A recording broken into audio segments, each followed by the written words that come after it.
নমস্কার, কেমন আছেন? আশা করছি ভালো আছেন। আমিও ভালো আছি। বড়দের প্রণাম আর ছোটদের অনেক অনেক আদর।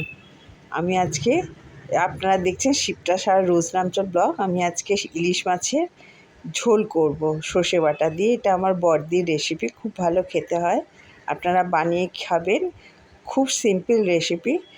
কালো জিরে, কাঁচা লঙ্কা ফোড়ন, বেগুন আর কাঁচকলা দিয়ে হলুদ আর সর্ষের তেলে রান্না করব।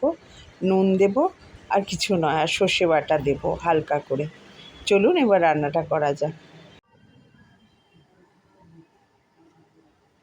তেল গরম হয়ে গেছে, বেগুনগুলো ভেজে নেব আগে।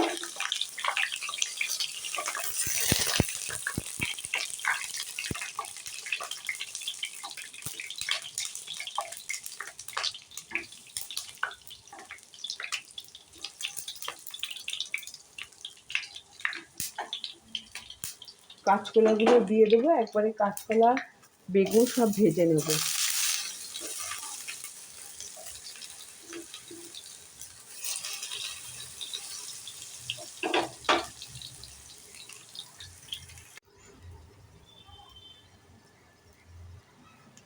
বেগুনগুলো ভাজা হয়ে গেছে হালকা, এবার তুলে নেব।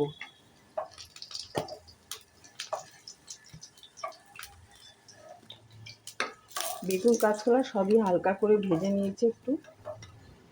এবার মাছগুলো ভেজে নেব।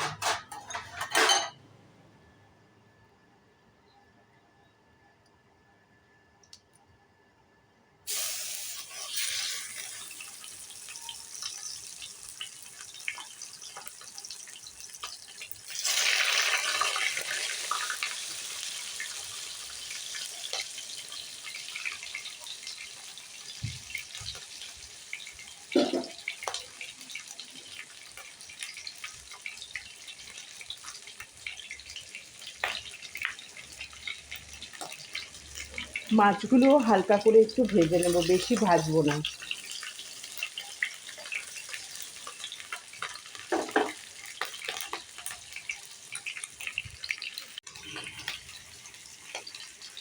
মাছগুলো হালকা করে ভাজা হয়ে গেছে, এবার তুলে নেব। এটা খুব চট করে রান্নাটা হয়ে যায়। বেগুনও তাড়াতাড়ি হয়ে যায়, কাঁচা কলা তাড়াতাড়ি হয়ে যায়। এবার কালো জিরে আর কাঁচা লঙ্কা ফোড়নে দেব। কালো জিরে দিয়ে দিলাম,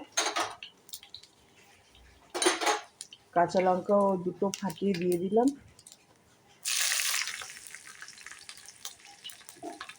এবার জল দিয়ে দেব।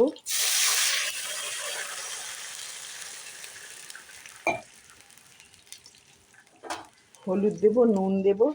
চট করে হয়ে যায় এটা, একটু সেদ্ধ হয়ে গেলে কাঁচকলাও তাড়াতাড়ি সেদ্ধ হয়, বেগুন তো হয়।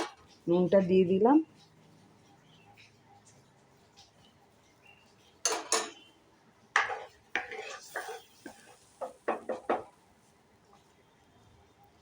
এটা একটু ফুটে গেলে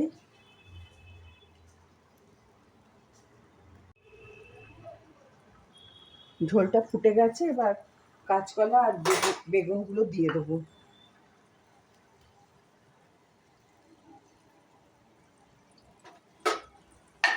দিয়ে চাপা দিয়ে একটু হালকা করে সেদ্ধ করে নেব। বেগুনও তো নরম আর কাঁচকলা হয়ে যাবে, ভাজা আছে।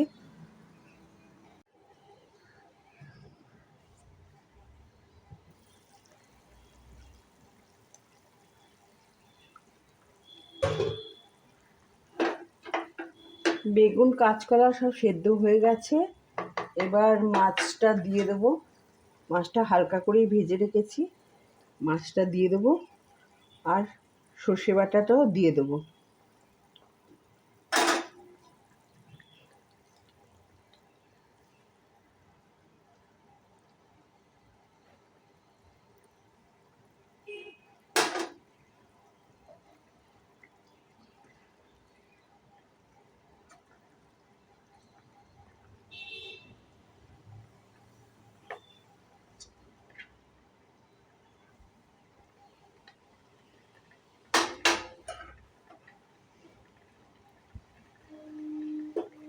একটু ফুটিয়ে নামিয়ে নেব।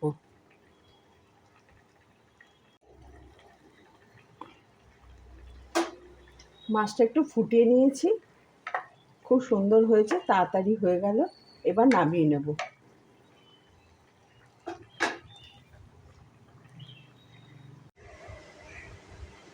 খাবারের থালিটা নিয়ে চলে আসলাম।